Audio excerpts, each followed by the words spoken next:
Jaya Radha Madhava Kunjabi Hari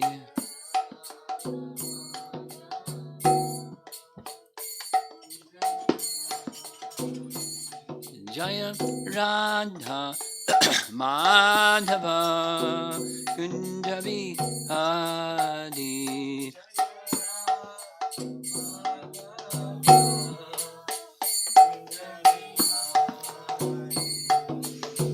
Gopi Jana Balabha Girivara Dhari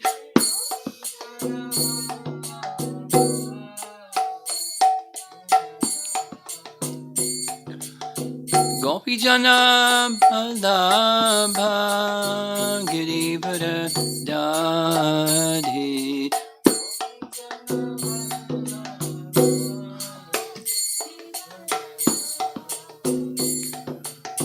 Jasodanandana Brajajanarandana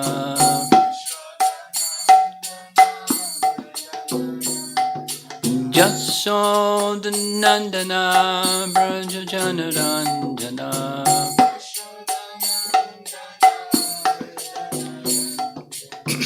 Jamuna Tiravana Chadi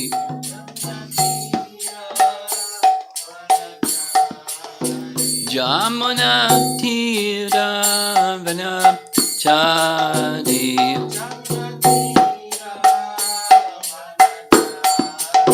Jaya Radha Madhava Kunjabi Hari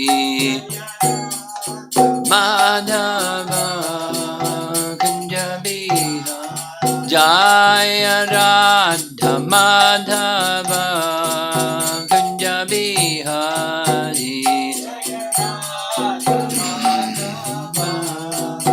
Kunjabi Hari Gopi Jana Balabha Girivara Dhari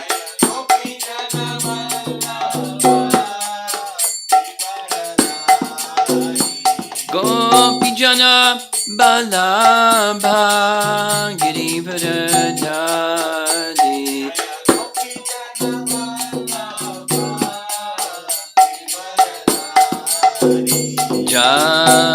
Jasodanandana Brajajanarandana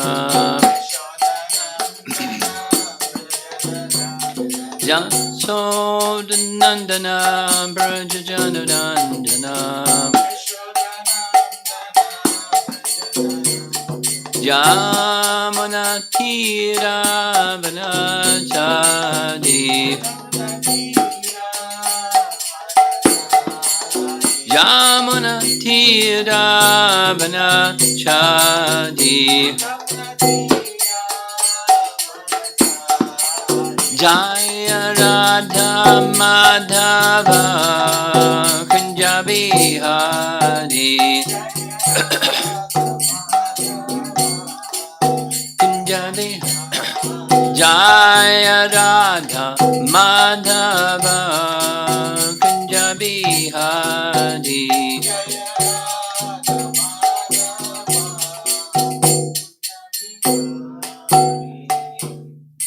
Jayom Vishnupad Paramahansa Parivajagacharya Astatarasata Srimad His Divine Grace A.C. Bhaktivedanta Swami Srila Prabhupada Ki Ananta Koti Vaishnavrinda Ki Gaur Premanandi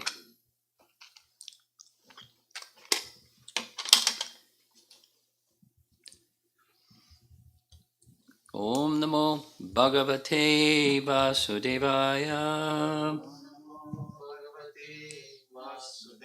Om Namo Bhagavate Vasudevaya Om Namo Bhagavate Vasudevaya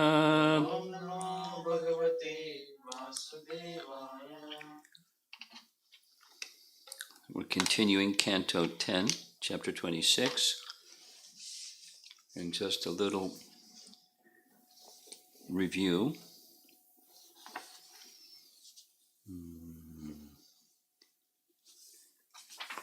Yesterday we discussed text 18, which says, "For this son of yours there are many forms and names, according to his transcendental qualities and activities. These are known by me, but people in general do not understand them." So we were reading from, there's no commentary here in the Canto 10, Chapter 26, but this verse, along with the rest of the verses that were spoken in Chapter 8 of Canto 10, they're being referred to again. Just the context is, Chapter 8 is the name-giving ceremony of Krishna and Balaram by Gargamuni. So in that name-giving ceremony, he spoke a number of verses. Chapter 8 are spoken. And they're revealing truths about Krishna in a hidden way. It's direct, but it's a little hidden. It's hidden purposely. Gargamuni did not want to disturb the particular feelings of Braja Prema that he felt towards Krishna. So he spoke the truth, but he spoke in something of an indirect way, rather than revealing what we're hearing from our Acharya's commentaries. And we mentioned, so it's a little review also, this section is spoken twice, Chapter 8, Chapter 26, because it's spoken twice, because it's important. And there's a storyline that goes with it. The storyline is the elders of Braja were, after the Govardhan Leela, were wondering, whoa, who is this? They were in this astonishment mode. And Nanda is going to pacify them by repeating verbatim, verse, word by word, verse by verse, the words told to him by Gargamuni. And Nanda's impression, what Nanda has understood from what Gargamuni said, is very simple. He's a jiva who has powers from Narayana to protect the residents of Braja. So no worries, everybody. He's one of us. He's just, especially powerful. And mentioned in the earlier parts of this chapter, 26, is after summarizing the pastimes in just one verse, the earlier childhood pastimes of Krishna, killing demons, they express this additional astonishment, not like, wow, who is he? He just did this and this and this and this. But they also express a concluding remark that we're also astonished to see the degree of attachment and affection that we have for Krishna and the degree of attachment and affection that Krishna has for us. And the commentary explains it's natural, it's Braja Prem, and they, in Braja Prem, the residents of Braja, not just the elders, everyone, has a natural, spontaneous affection for Krishna, each according to their rasa, but the word is used again and again, it's natural. It could mean different things. They don't have to practice it, it's already there. And it's a qualification of Braja Prem, that there's a natural attraction. The same idea, just different text, but the same ideas, part of a discussion in Brihat Bhagavatamrita. In Dwarka, Gopakumar reaches Dwarka, and he has this discussion with Uddhava and Narada, and Narada is encouraging Uddhava to speak, explain things that this young boy needs to hear before he enters Braja. And Uddhava says he is worshipable by both you and me, because he's eligible for entering and residing in Braja, and which we're not eligible for, because he has this natural affinity for Madan Gopal. Now, it's not that they don't, but it's a very special feature or qualification of the residents of Braja. They have, that's something that's very unique amongst all those who are perfected beings. Narada is perfect, Uddhava is perfect, and the remark is he's eligible in ways that we're not eligible. We can't even dream of it. Many lifetimes. It's not by austerities. It's just for him it's very natural. Now, the teaching of Chaitanya Mahaprabhu, given to us through Rupa Goswami, is there's a way for us, sadhakas, or those who have turned our back on Krishna and we came to the material world and we're hanging out trying to find happiness, we can awaken that by a method. Rupa Goswami lays it out. It's a nectar devotion. And those of you that take Bhakti Shastri, you know what if you haven't studied it, you will find it's in the earlier chapters, within the first 19 chapters of Nectar Devotion. So, while it's natural, there's a way where we can also acquire or awaken that natural affinity that makes us eligible for entering into Vrindavan. So now here's back to Nanda. He has that natural affection. The other residents of Vrindavan have that natural affection. So that besides that natural affection, which is to them quite amazing, how they have even more than their own children, they have affection for Krishna, an attachment for him. They can't stop thinking of him. Not that they, sometimes the gopis try, but they can't. It's a natural attraction. It just keeps going to Krishna and going to Krishna and going to Krishna and going to Krishna in their loving mood. So all the residents of Vrindavan like that, that's Vrindavan. It's a natural. And then there's this additional factor, which is dharmic, and how the young girls behave and how the elders behave and how the cowherd boys behave. There's dharmic boundaries or parameters or guidelines that they normally follow, although they're not obliged to. It's part of how they live their lives. And there are some occasions when it just supersedes. Their spontaneous attraction supersedes the boundaries. We discussed one of them, the young girls, when they're way back after the Govardhan Lila, without reserve, they were singing the glories of Krishna. You know,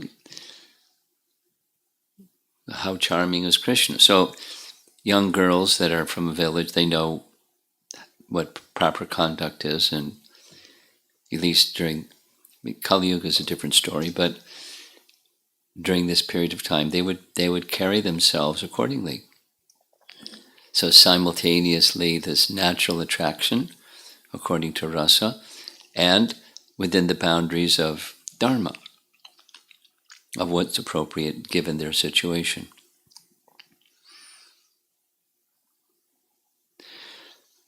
So there's that's context of what we're doing.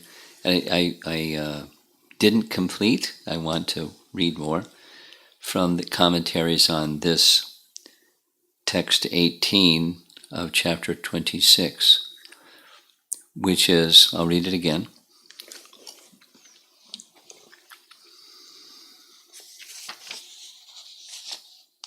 This is the third of Gargamuni's statements to Nanda. For this son of yours there are many forms and names according to his transcendental qualities and activities.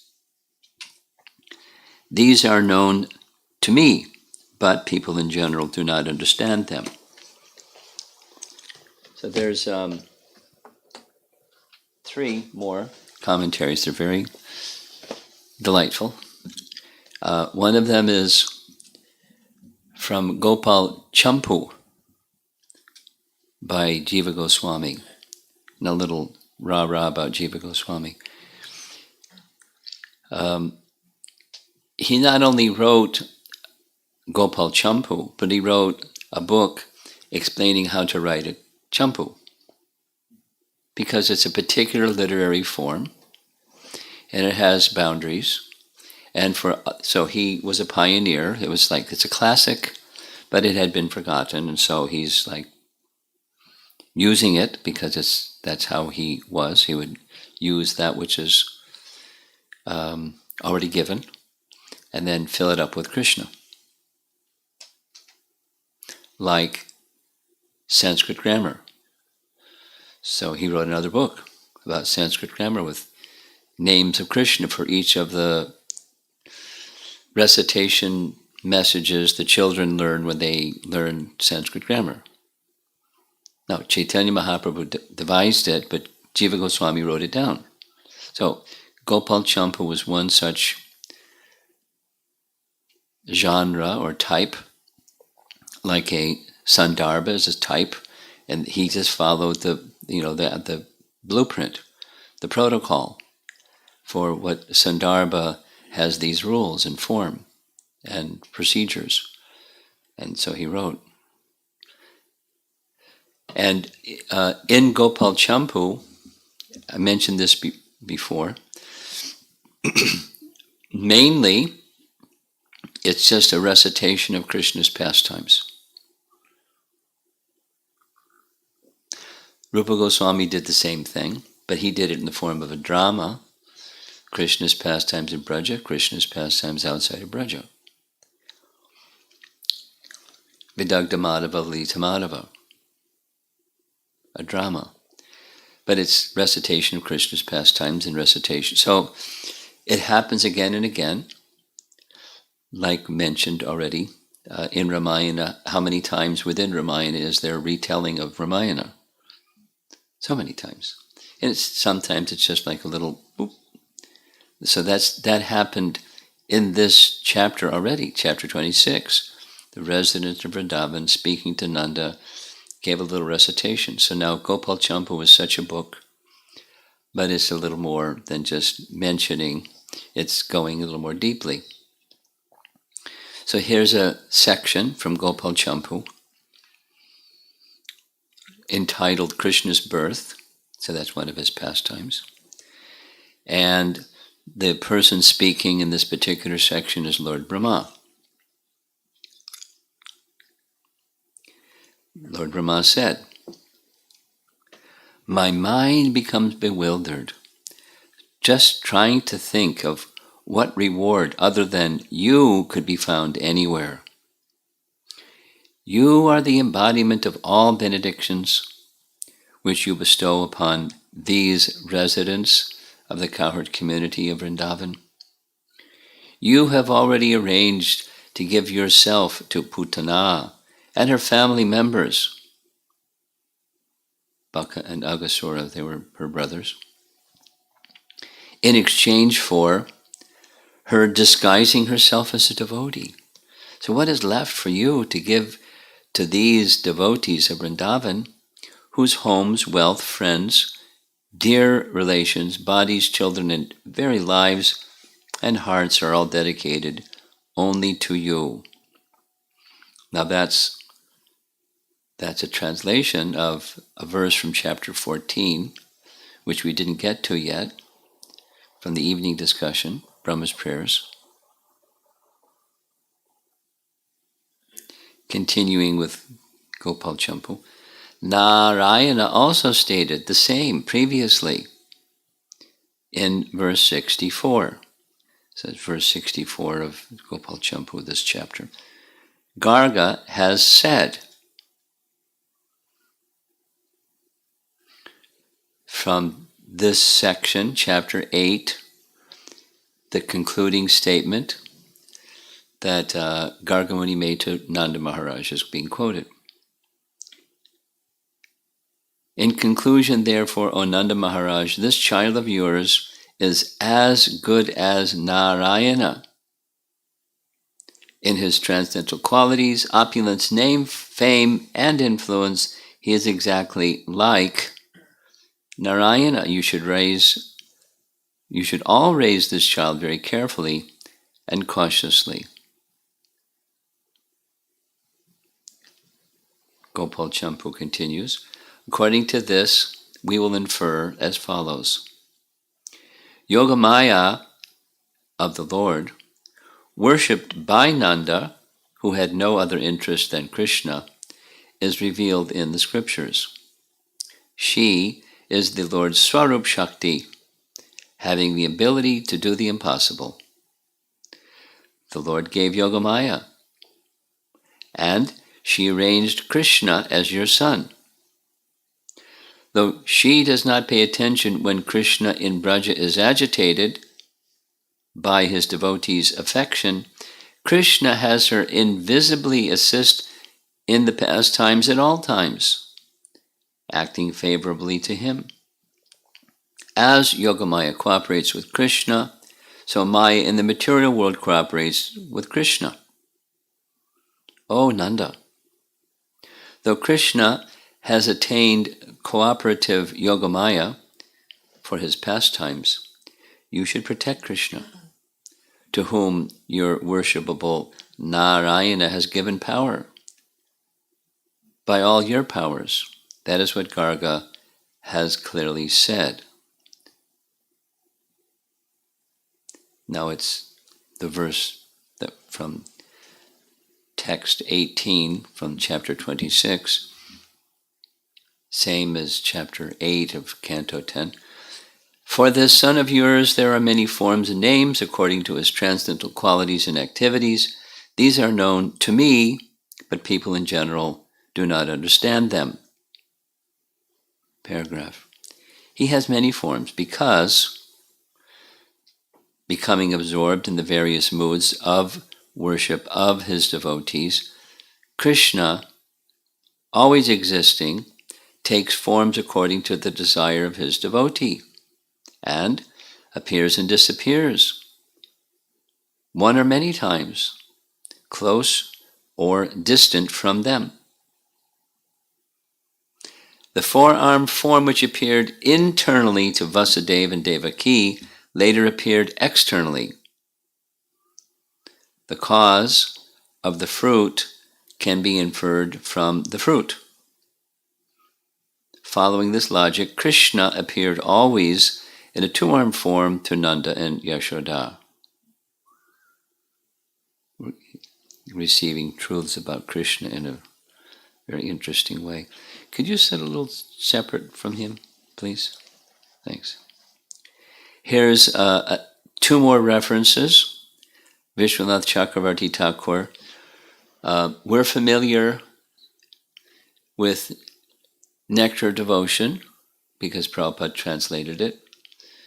Bhakti Rasamrita Sindhu by name.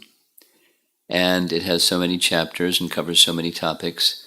And then there's an additional and companion literature written by Rupa Goswami called Ujjvala Nilamani. It's very, very esoteric, and Vishwanath Chakravarti Thakur wrote a commentary on that Ujjvala Nilamani. Now, Bhanu Swami has translated it, but here, a little Bhaktisiddhanta story. Something that Bhaktivinoda did and trained his son how to do was print other literatures of Madhvacharya and literatures of previous acharyas and Rupa Goswami's writings. So there's this story where Bhaktisiddhanta asked his father, is it okay to print Ujjvala Nilamani? And Bhaktivinoda Thakur said, yes, you can print Ujjvala Nilamani, one copy only. You can have it. So it's not meant for us. But here's a little section, it's pretty simple. Brahma said, hearing that, whatever that is, the Vedas contemplated the form of the Lord for a long time. When the said time arrived, they became gopis and attained Krsna. So we know that there's, aside from Krishna's eternal gopis that come for his pastimes, there's the Rishi Chari gopis. Rishi Chari gopis are the sages in Dandak forest that requested Ram to become their husband, not this lifetime, but the next appearance. So they became gopis. And there's some of the personified Vedas who also had that same hankering, and they became gopis, some.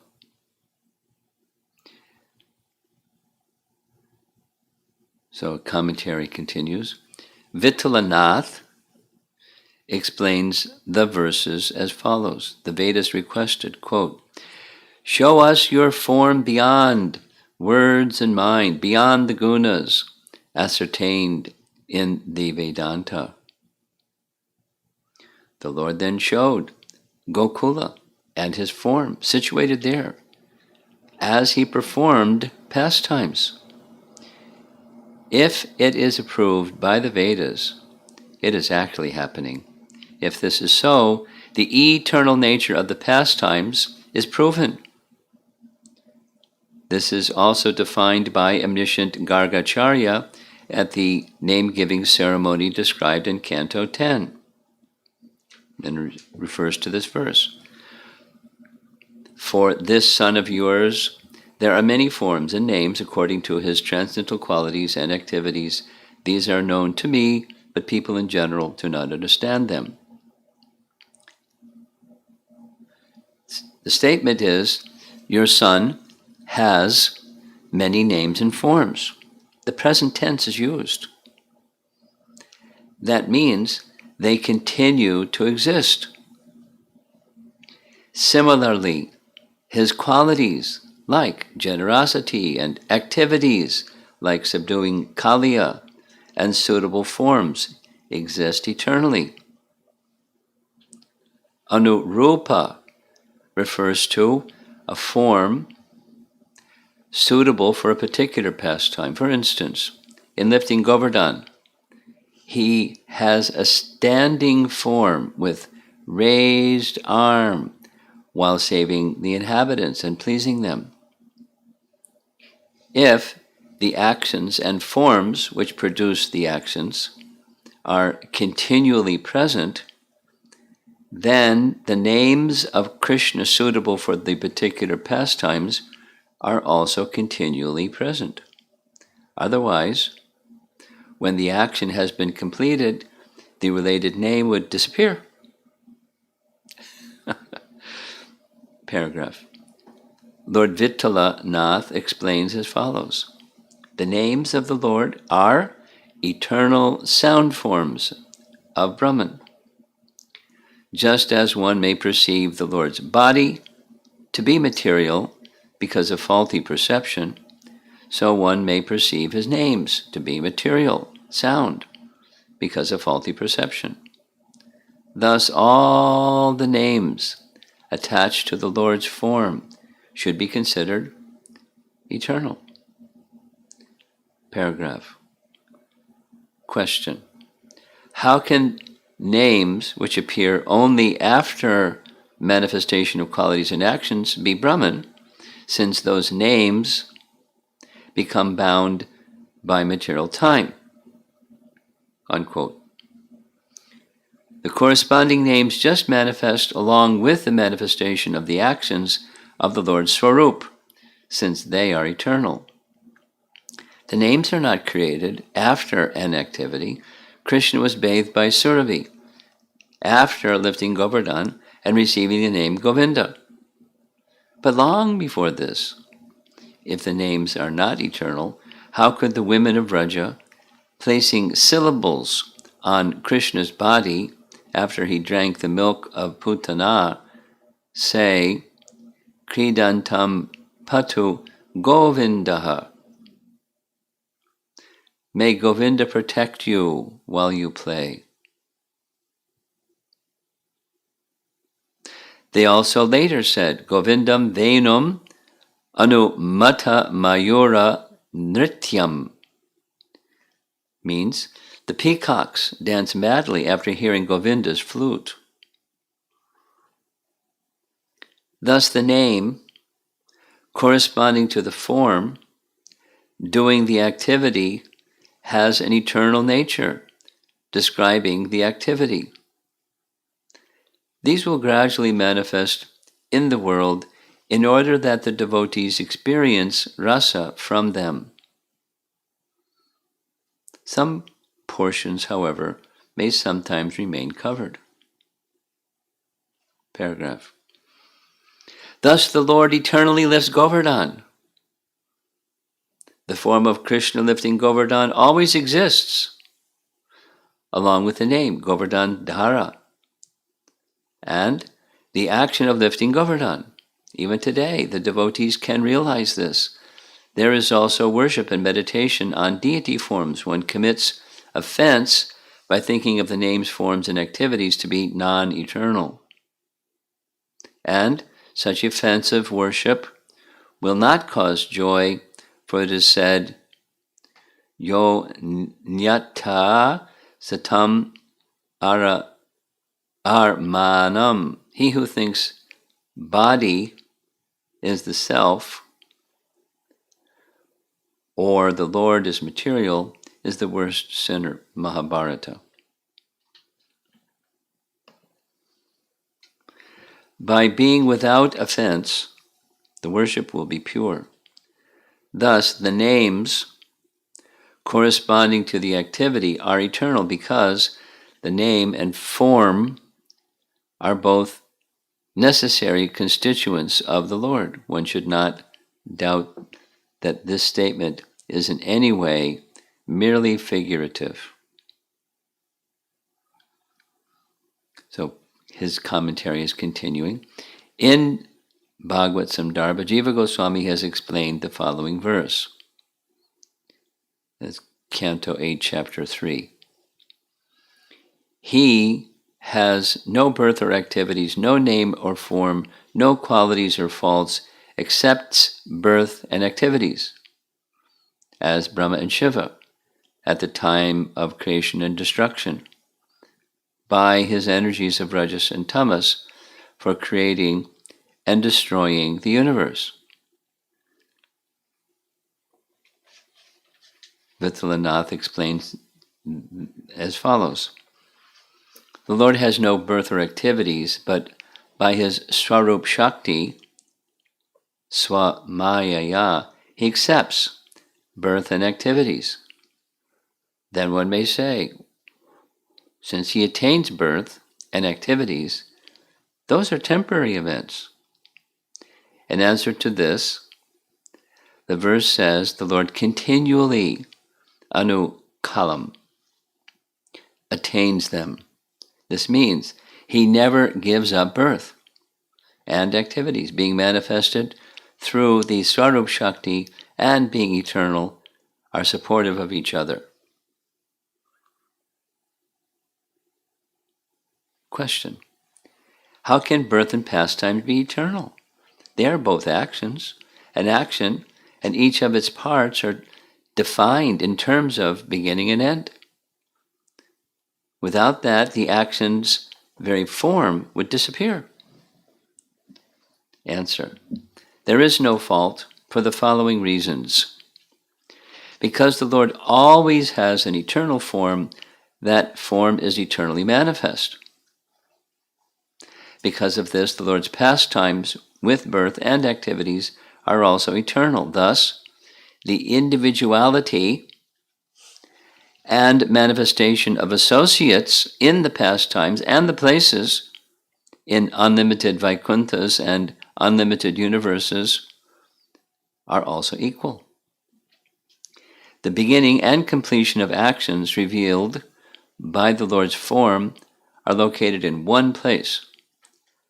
But when a portion of the birth and activities are complete in that place, that portion begins in another universe. Since the Lord is eternal, because of having no destruction, the birth and activities exist elsewhere after being completed in one place. The birth and activities begin somewhere else, sometimes a little different because of differences in details, and sometimes exactly the same because of sameness of the details. One form becomes a different seat of action by manifesting separately. This is illustrated when Krishna expands into many forms in Dwarka, referring to chapter 69. Narada says it's quite amazing that in a single body, Lord Krishna simultaneously married 16,000 women, each in a separate palace. And final paragraph. Because of doing different actions in each form, the Lord identifies himself differently in the many expanded forms in which he performs those actions. Because of this, awareness of rasa arising from the sequence of pastimes manifests in each palace in Dwarka. Pretty elevated, huh? One more. Again, Vishwanath Chakravarti Thakur. And then we're ready for the text 19. Sri Radha speaks to Lalita. Commentary. One should not worry that this pastime must have taken place later, after the killing of Keshi, or that it is not an earlier pastime. Garga said, at the time of giving Krishna his name, that he has many names.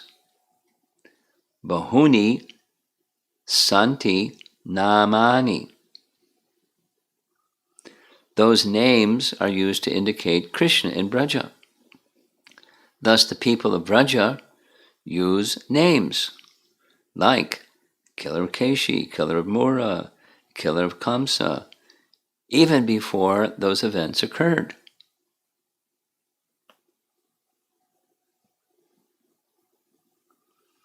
In the first paragraph, in the first part of the verse, this is commentary on a Ujjvala Nilamani verse.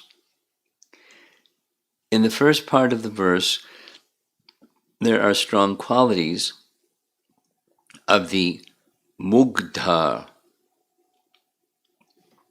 but this is countered by the bold speaking typical of the Madhyama. Radha says, "Come, we will go to the bank of the Jamuna. Though other gopis teach me to be angry, you alone are my life. You have been unjustly deceived by some Shakti or Saki. I will now go to meet Krishna there." Are you going to him to beg for amorous pleasure? Radha speaks angrily. No, we will go there on the pretext of picking flowers.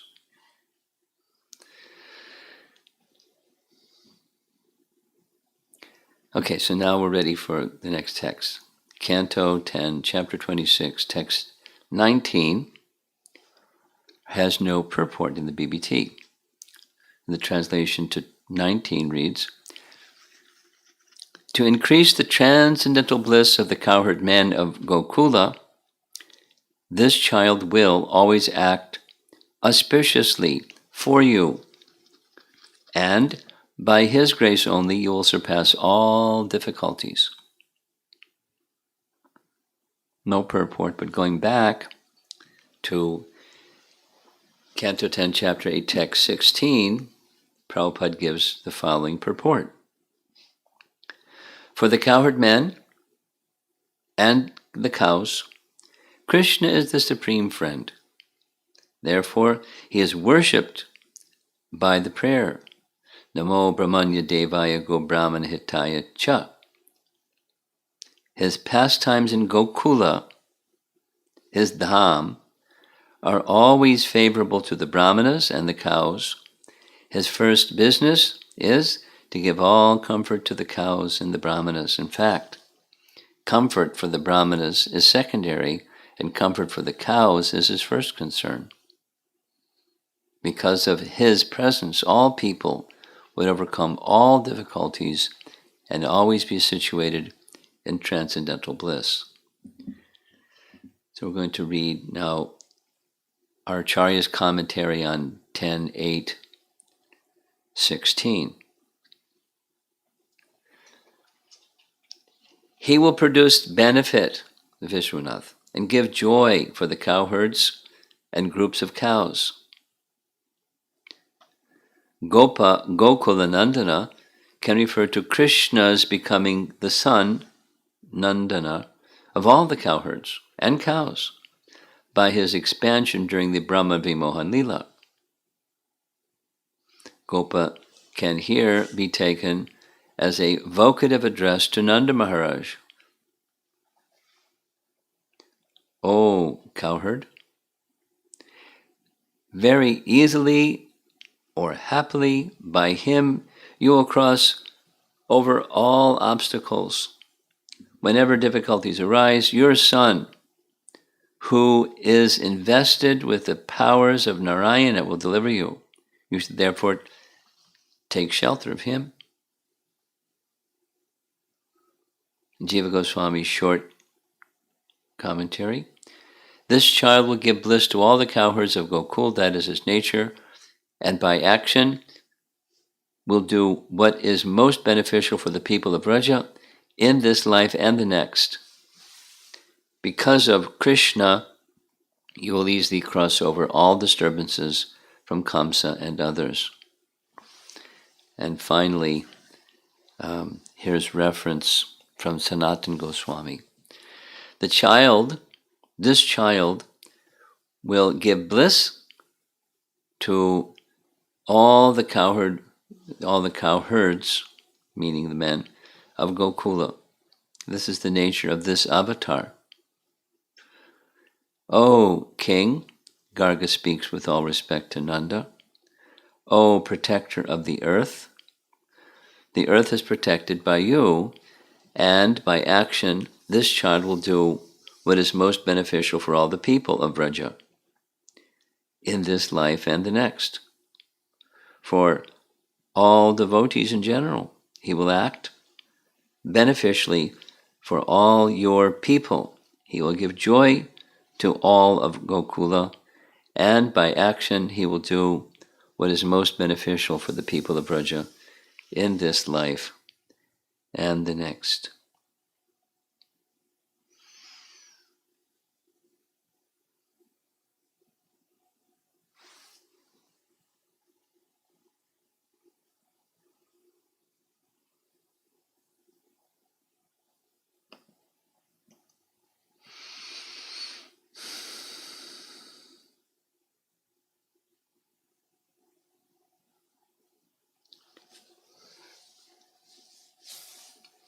Here's part of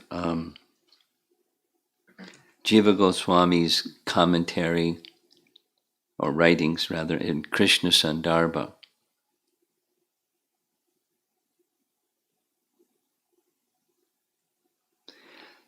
He writes, text 175 from Krishna Sandarbha. There are plenty of statements showing that in Vrindavan eternal pastimes take place. For example, Garga's statement came true. That is, this text.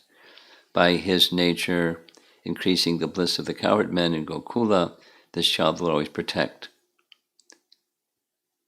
and be most auspicious for you. At the end of the prose portion of Padma Purana, it is said that Krishna then entered Dwaraka. The Yadus had left Dwaraka in order that Shalva might be killed and were waiting for Krishna to return. He returned to Dwaraka, quote, with them. This then agrees with Bhagavatam. Without him, it would not be proper to enter their houses. The Yadus perceived Krishna's absence as only a short time, as expressed in the following, Bhagavatam 10:14-43. That's the Brahma's prayers. O king, although the boys had passed an entire year apart from the Lord of their very lives, they had been covered by Krishna's illusory potency and thus considered that year to be merely have a moment. That's from chapter 14. We'll get there after some time. But that's a statement from that chapter, text 43.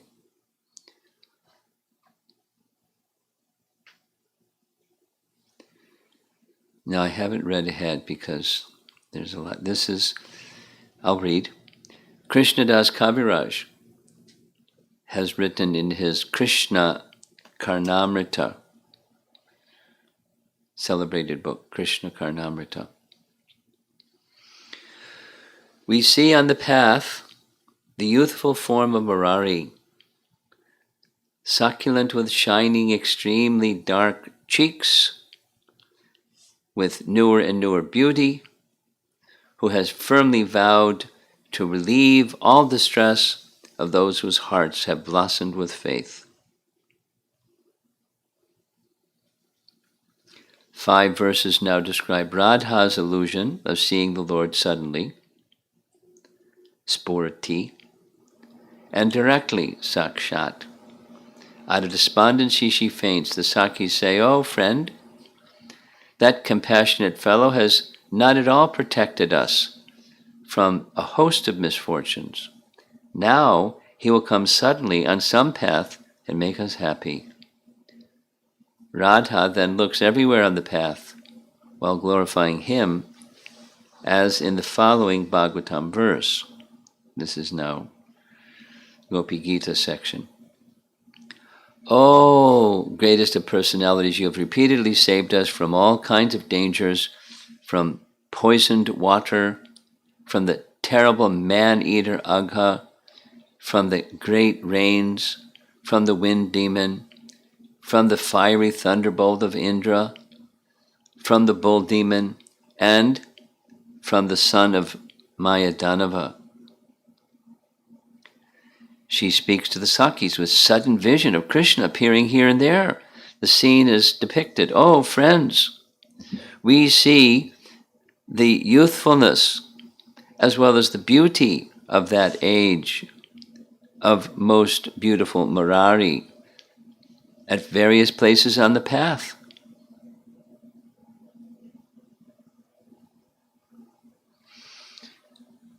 How is this described? He is so succulent, with very black cheeks, becoming more beautiful at every moment. He is devoted solely to relieving the sufferings of all people, the inhabitants of Braja, including us. What types of people are these? Their hearts have fully blossomed with faith, Garga said, our verse.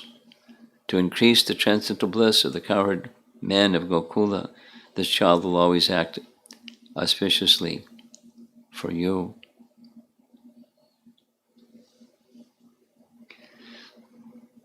An example of their faith is the following. Chapter 17 of Canto 10. O Lord, we are your true friends. Please protect us from this insurmountable fire of death. We can never give up your lotus feet, which drive away all fear. The internal meaning of Bilvamangala expresses an appearance of Krishna in Radha's association. The external meaning is a statement of Bilvamangala as he approaches Mathura and sees Krishna all around in a vision. The Lord relieves the suffering of persons endowed with faith, as described in the following verse. O Govinda, remembering again and again your promise that your devotees will never perish, I maintain my life. Mahabharata. Or from Ramayana, I have made the vow that I will always give fearlessness to the person who surrenders once to me and says, I am yours. Famous text from Ramayana.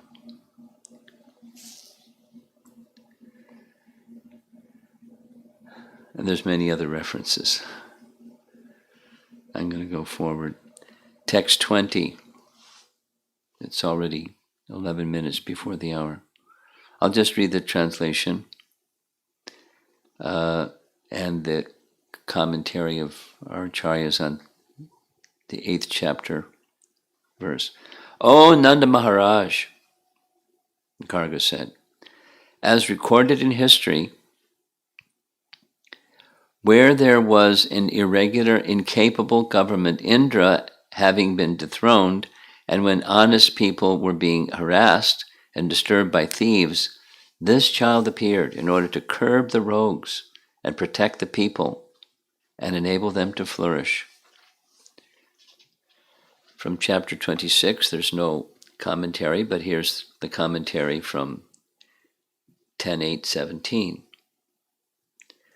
Indra is the king of the universe. Demons, thieves, and rogues always disturb Indra.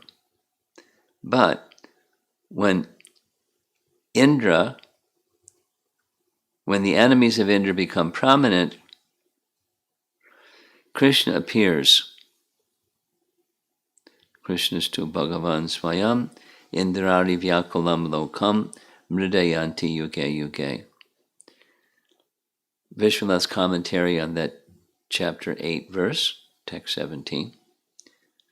In another birth, the Devas, harassed by the demons and without Indra as king, were protected and made strong by him. Quote, because your Ishtadev has been pleased, he has given you a son like Narayana. This is the intent of this verse.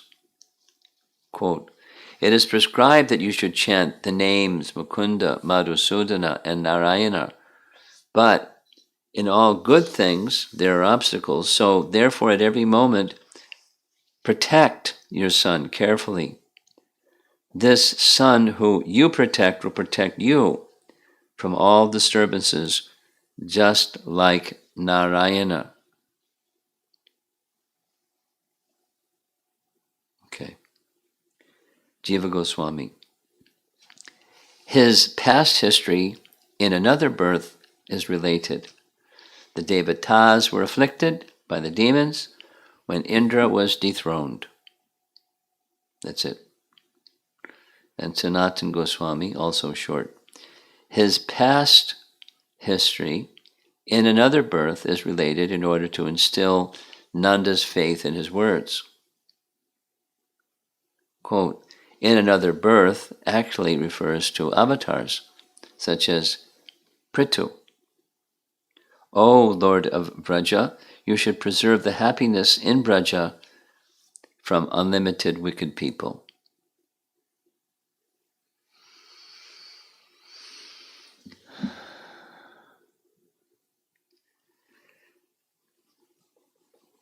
what to say. The principle, this, in reading much of this before the class, I was just thinking,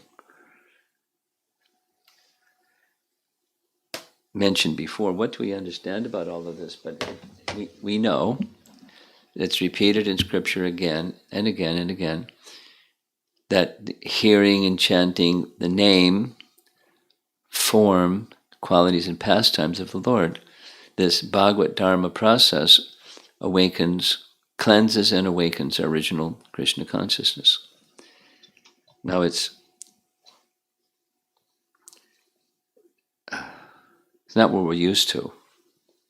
We're used to things that match our senses and the mind. And this doesn't do that. It's beyond our senses, and it's beyond the mind, and we're sitting listening. So the function of the senses is it reaches out, the senses reach out, they reach out, and contact sense objects, commonly looking for a sensory experience that we call happiness. And that's what the normal function of the senses, and then sends that information to the mind. And the mind processes it and tries to make sense of it, and it's the place where we feel some happiness or distress within the mind. Not specifically the senses, it's within the mind. And that's conditioned life. And how to go beyond conditioned life? By sound vibration, because material creation starts with sound. The spiritual awakening starts with sound. Sound is so important. And so it's not our participation in this activity is not, oh, I get it. It's not that kind of an experience. It's a different paradigm, a different model of living our lives. It's with faith in sound vibration that's coming from transcendence into our covered existence, and cleansing and awakening, those two things. And natural attraction that's already there becomes awakened but covered, it becomes awakened.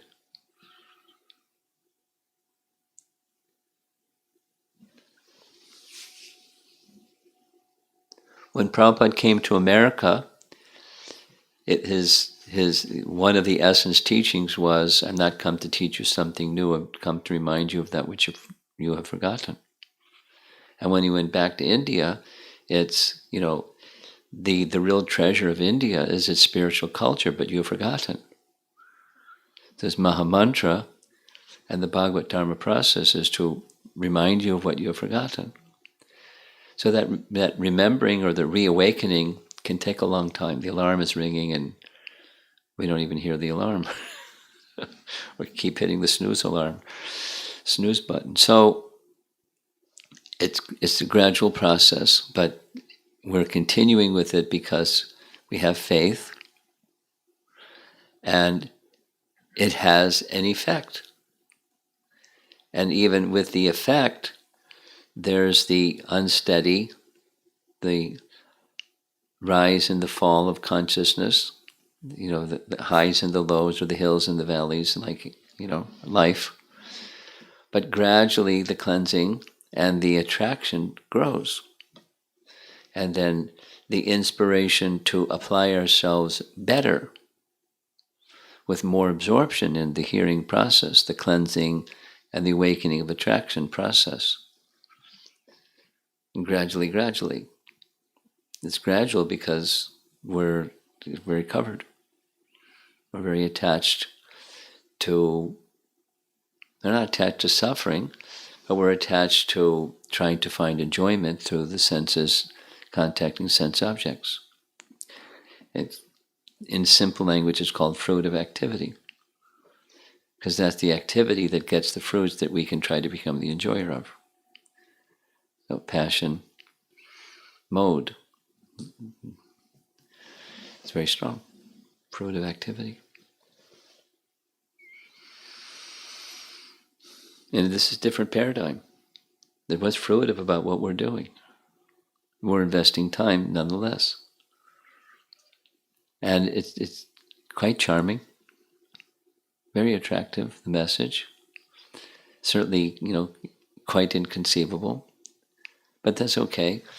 The bhakti process permits that which is inconceivable to be understood because of Krishna's kindness in disclosing it. That's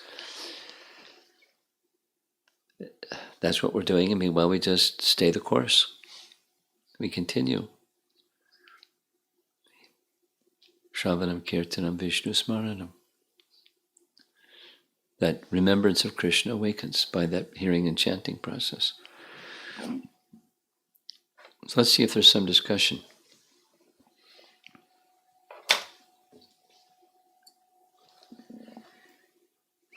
It's already 8 o'clock. Commentaries are fantastic, huh?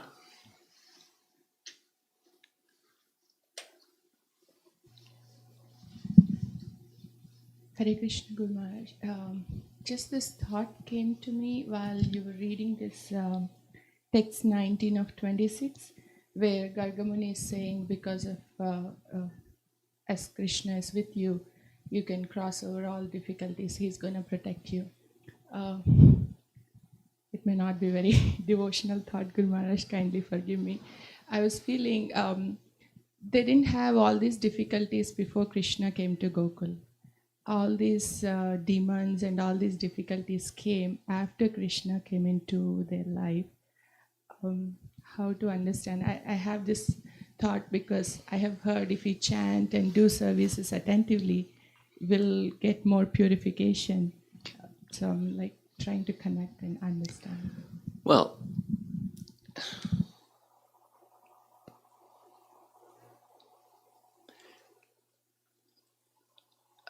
supposing you don't chant, what's going to happen? The past involvement with material nature, guna and karma, will happen. It'll be whatever it's going to be, a mix of good and bad. And supposing you chant, and the cleansing process is accelerated, but it's minimized in contrast to what would have been the karmic reaction for things. Now, Krishna, before Krishna appeared, they didn't have all these demons and disturbances, and Krishna came. But Krishna was always protecting them, same as Krishna will always protect us. And that's, the faithful will know that. And extending faith to Krishna, that protection will always be there. In proportion to one's devotion, the sense of feeling protected is unquestionable.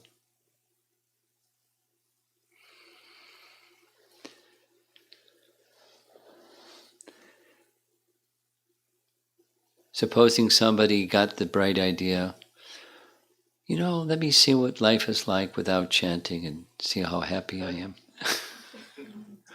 I know somebody that did that. I just want to be sure.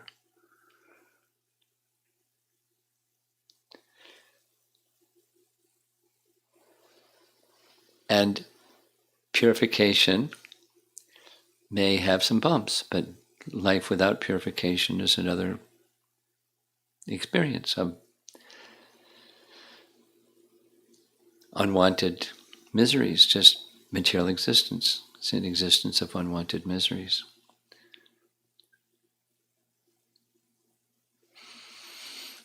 Okay.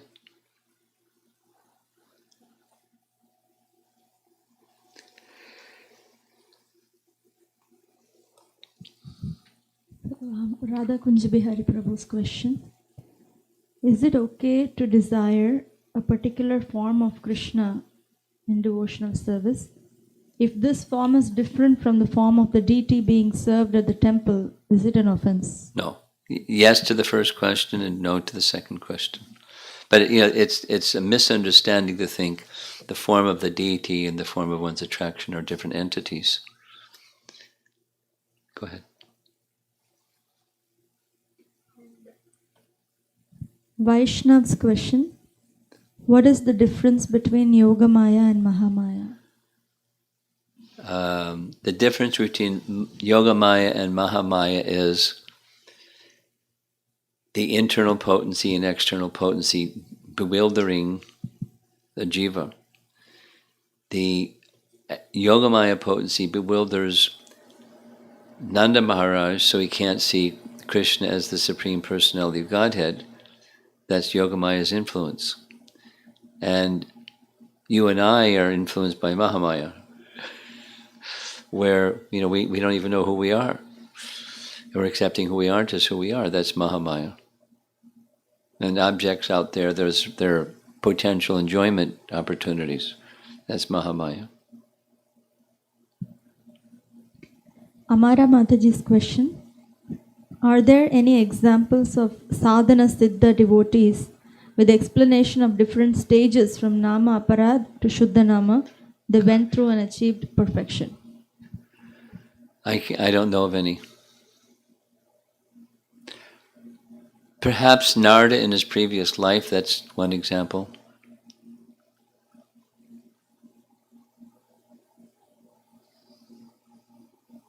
I guess we could say Dhruva is another example.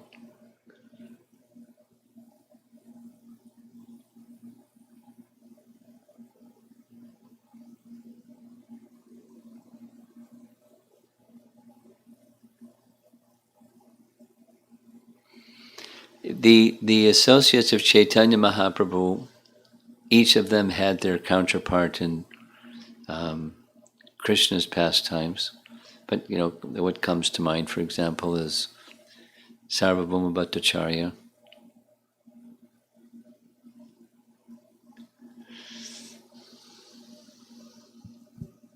Amol Prabhu from Houston: is the desire for protection a material desire or a spiritual desire? In the spiritual world, we are eternal and happy, so there is no need for protection. Is there any need for protection in the spiritual world? Yes. There's the sense that the Lord is my protector. That's a symptom of one who is surrendered. So it's not material to be surrendered. And a symptom of surrender is feeling Krishna as one's protector. And one turns to Krishna for protection. And the resident of Vrindavan, when there's some appearance of some difficulty, they turn to Krishna. It's not material. So seeking protection can be material or spiritual. Depends on the consciousness behind the act of seeking protection. Stira Mataji: what is the difference between misconception and offense? Does the former lead to the latter? The difference between misconception and offense, does the former lead to the latter?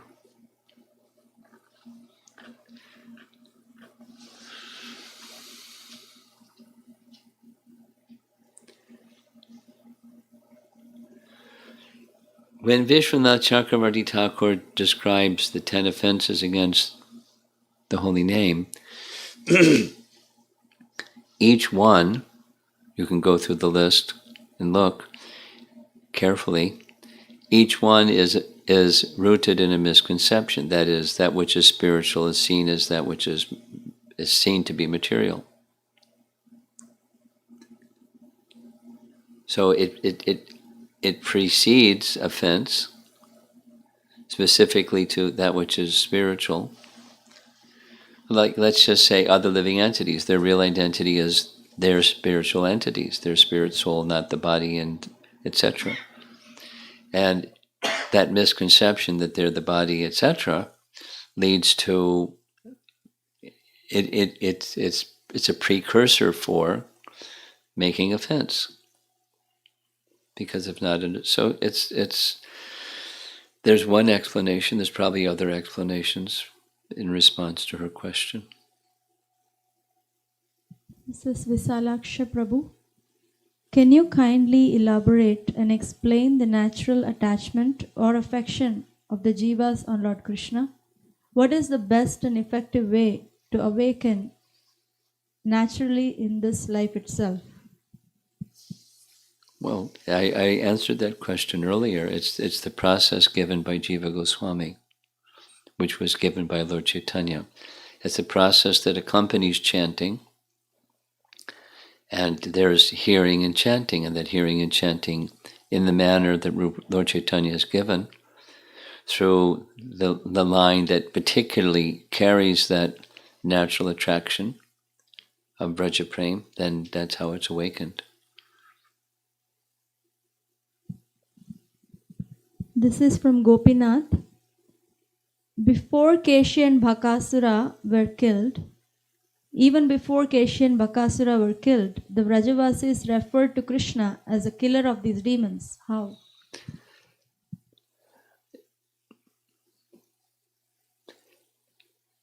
Well, we read that the pastimes are eternal. Now, how they knew about the eternal pastimes before they happened, and then thus gave names, I don't know, other than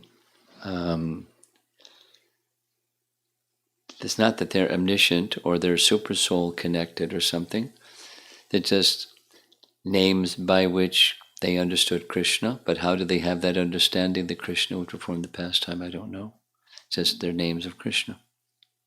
And they called him by those names. That's it. Okay. Thank you very much. Prabhupada ki jai.